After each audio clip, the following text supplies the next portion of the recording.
Halo semuanya, selamat datang di channel 90 Minutes. Karir seorang pesepak bola biasa terhenti karena beberapa faktor seperti usia hingga cedera parah. Akan tetapi ada beberapa faktor lain di luar lapangan yang dapat menghentikan karir seorang pesepak bola, seperti contoh kecanduan alkohol dan narkoba.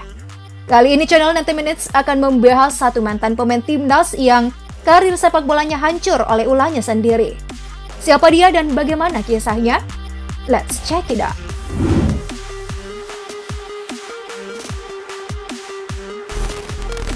Mungkin banyak yang tidak mengenal pemain ini. Skandalnya di luar lapangan seperti menjadi akhir bagi karir persepakbolaannya. Dia adalah Andika Yudhistira Lubis. Bagi para pecinta sepak bola Indonesia, pria kelahiran 11 April tahun 1986 ini memang tak setenar Boaz dan Tony Sucipto, rekan seangkatannya. Terhitung ia pernah 3 kali berganti tim, mulai dari PSMS Medan, PSPS Pekanbaru hingga Aceh United. Di musim 2008-2009, Andika tercatat pernah menjadi juru gedor PSMS Medan, sebelum akhirnya memutuskan untuk memperkuat PSPS Pekanbaru di Liga Super Indonesia 2009-2010. Terhitung hanya satu musim, Andika memperkuat PSPS Pekanbaru.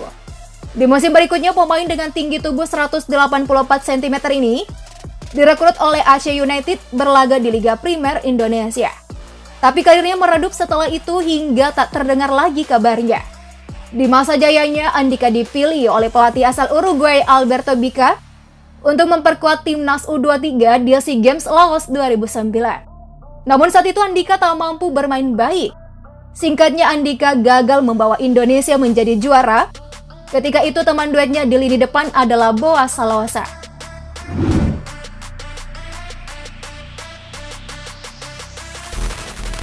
Nah, karena penampilannya yang dirasa kurang apik, Andika tidak dipanggil lagi oleh Rahmat Darmawan yang ketika itu dipilih sebagai juru taktik Indonesia untuk SEA Games 2011.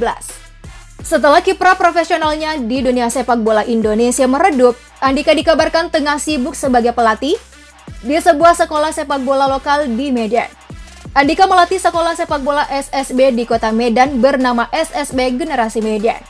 Hal ini terlihat dari beberapa unggahan foto di media sosial Instagram Andika. Meski Andika masih dekat dengan dunia sepak bola, namun tidak banyak orang yang tahu. Nah, demi menyambung hidupnya, Andika juga rela berjualan jersey klub sepak bola, baju, celana, dan berbagai barang lainnya. Hal itu terlihat dari unggahannya di media sosial Facebook pribadi Andika. Setelah sekian lama menghilang, nama Andika kembali muncul di media. Bukan karena keberhasilan anak asuhnya, nama Andika justru menyeruak ke permukaan setelah ia terjerat kasus kriminal. Andika diduga memperkosa, merampok, serta melakukan penganiayaan dengan ancaman terhadap seorang perempuan berusia 26 tahun. Ya, Andika ditangkap saat dirinya tengah melatih sepak bola di lapangan BSD Pantai Rambung, Marindal, Medan, 21 Maret. Polisi menunggu Andika selesai latihan hingga akhirnya menangkapnya.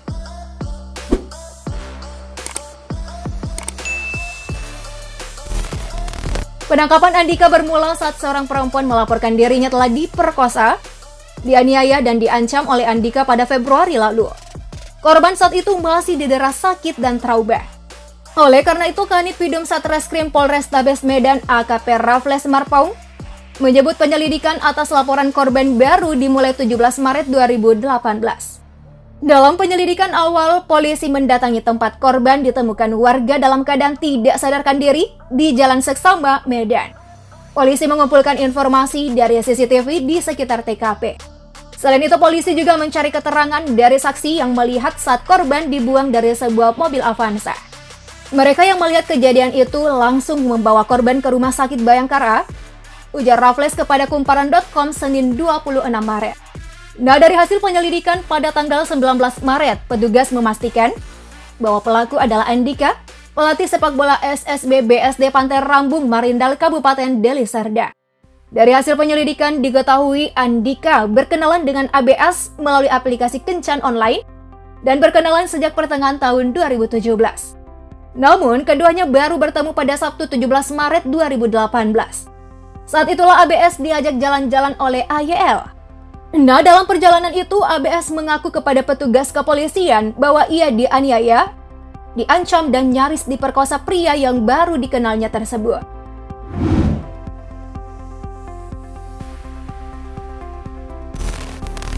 Kemudian striker timnas pada SEA Games Laos 2009 membuang ABS yang tak sadarkan diri di Jalan Seksama Medan pada hari itu. ABS dalam keadaan tak sadar ditolong masyarakat dan dibawa ke Rumah Sakit Bayangkara Medan untuk mendapatkan pertolongan medis atas luka yang dialami. Pertama dari laporan korban mengaku hendak diperkosa, pencurian dengan kekerasan dan penganiayaan. Namun dari hasil penyelidikan kita kenakan penganiayaan dan pengancaman tutur Raffles. Atas perbuatannya AYL dijerat dengan pasal 368 ayat 1 KUHP tentang ancaman dengan kekerasan pada pasal 351 ayat 1 KUHP tentang penganiayaan dengan kekerasan dengan ancaman hukum maksimal 9 tahun penjara. Ketua Majelis Hakim Delson Tegatorop menjatuhkan pidana kurungan 1 tahun kepada Andika Yudhistira Lubis. Ternyata ini bukan kasus pertama kali bagi Andika Yudhistira Lubis. Ia pernah terjerat kasus kepemilikan obat-obat terlarang pada 2013-2014 dan mendapat hukuman kurungan 9 bulan penjara.